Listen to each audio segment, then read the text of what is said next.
Meron pinapakita na litrato, may ganun daw siya, kay Rodante Marcoleta daw ho yun, mga bossing. Hindi lang tayo sigurado, no? Tapos meron pa, kung maalala niyo din po, na sinasabi ni Montulfo na meron daw isang senador na, kumbaga, humihingi ng 1 bilyon, hindi naman ginamit yung senador, no? Ang sinabi lang, may isang mambabatas na humihingi ng 1 bilyon sa mga diskaya para daw ipagtanggol sa Senate Blue Ribbon Committee. Etong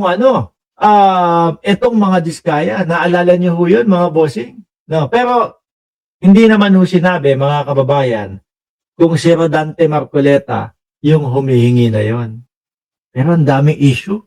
Akala ko ang issue kay Marcoleta, mga bossing, yung sa SOSE lang eh. Yung sa SOSE na hindi niya isinulat yung mga kaibigan niya dahil daw po yun yung request ng kanyang mga kaibigan, mga boss. Sabi ko sa inyo, dapat umpisahan na at ilabas na ni George Garcia yung dito, yung kumbaga magiging hatol kay Rodante Marcoleta, mga bossing. Kasi para ho sa akin, pinsala na po ang ginagawa eh. Di ba? Pinsala na ho ang ginagawa, mga boss G. Pamosep. Biruin mo naman yung mga nananahimik na Kalayaan Island Group, bigla-bigla na lang sasabihin, dapat po, i-give up natin yung KIG. Yung there is no such as West Philippine Sea, kanya din ho yan. Di po ba?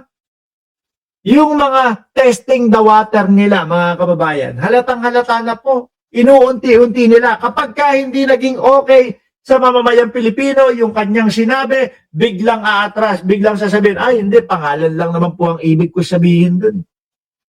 Ito po, miski po ito, mga bossing, yung harap-harapan po na nandoon, yung asawa ng descendant po, mga kababayan, ni Tomas Cloma, parang gusto niyang sabihin na, meron ba kayong mga legal na basihan para dyan, para sabihin nyo na atin yung KIG? Di po ba? Nagtataka ako, may gobyerno ng Pilipinas. Itinataas ang bandera ng Pilipinas. Tapos mamukat-mukat mo, talagang ipaglalaban pa ni Rodante Marcoleta na wala tayong karapatan doon. Which is, yun yung naiintindihan ko po. Sabi ni Banji San, sa halip na makagawa ng batas, mga senatong ang gugulo dahil sa Marcoletang iyan daw ho, mga bossing. Anyway, speaking of Senado, mga kababayan, naririnig na nga din po natin na open ang Senate Blue Ribbon Committee ni Senador Ping Lacson, mga bossing, para po doon sa 18 marites. Yun yung sinasabi. Ito, mga bossing. Appreciate this kind of attitude, Madam. Ito. Hindi ko ito. Open yung Senate Blue Ribbon Committee ni Senador Panfilo Lacson para po doon sa 18 marites, mga kababayan. Ngayon, alam naman natin na magiging style niyan at estilo ng 18 marites, mga bossing, is parang si Gutesa lang din po yan . Si Gutesa, namuro yun nung panahon, nung siya ang nandoon sa Senado. Muntik din makontempt po yun, mga bossing. No? Ngayon,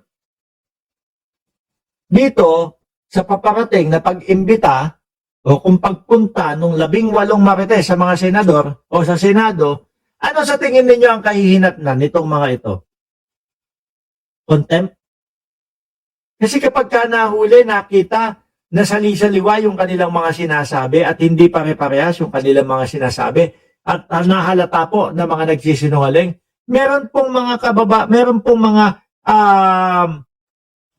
senador na posibleng magpa-contempt dyan dahil maiinis na talagang halata yung pagpapaikot nila. At yun po ang iniiwasan ni Senador Panfilo Lacson ho, mga bossing. Pakinggan nyo ho. Ayoko lang iwasan po yung mag-hearing ka, mauwi lang sa contempt. Alam mo, Yun naman ho talaga kasi ang kapupuntahan yan . Di po ba? Doon pa lang po sa mga press conference nila. Doon pa lang po doon sa mga pa-interview nila, mga bossing. Sabog-sabog na yung mga pinagsasasabi nila eh. Meron at merong manggigigil, mabubwisit na senador dahil po sa mga kalokohang mga pinapaikot lang nila doon. Ano ang ending? Contempt. Kulong. Eh kaso daw ho, ang problema doon sa Senado, ano po ang problema sa Senado? Senator Ping Lacson. Wala naman kami lugar dito. 18 yung ikukulong mo. Kaya kailangan po paghandaan nyo na po yung pagkukulungan niya mga yan. Kung sakali po na imbitahan nyo. Dahil sa mga nakita nga po natin, halos puro kasinungalingan lang po ang pinaggagawa at mga pinagsasasabi niyang mga 18 Martes. Sabi ni June Bes, 6940, sigurado contempt yan, no? Kaya lang ipagtatanggol yan ni Marcoleta. Pero kapag kami nag-motion, nako po, dapat maghanda ng 18 o 18, 19. Isama mo na si Atty. Baligod. Isama mo na din si Defensor. Ay, hindi si Defensor. Ibang klase yung mama na yun eh. Ano? Magreklamo. Tapos pagka nandun na, boss, ano reklamo mo? I have the rights to remain silent. Ang gago yung lakaran ho eh. Di po ba? Sana matuloy ho itong pag-iimbita o pag-accept sa 18 Marites. Malamang sa alamang ho, mga bossing, lahat tayo nakatutok na naman po. No?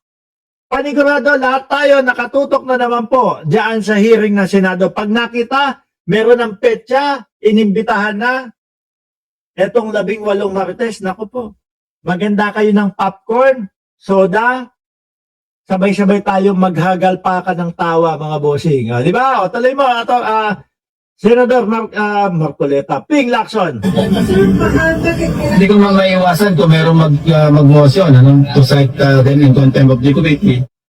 Correct. Sabi ni Sir Paulo, Omedian, aabangan po natin talaga yun, mga bossing. No? Anyway, mga kababayan, hanggang dito muna ako. Dahil yung anak ko nasa baba, no? Sabi niya, maaga ako umuwi, so kailangan family time, no? Kaya inagaan ko din yung pagbablog. Kita-kita ho tayo, mga boss, Pamo Sir. Mamayang gabi, alas 8 ng gabi, diyan sa Pilipinas. Sama-sama po tayo sa gabing live natin. Maraming salamat and God bless po sa ating lahat.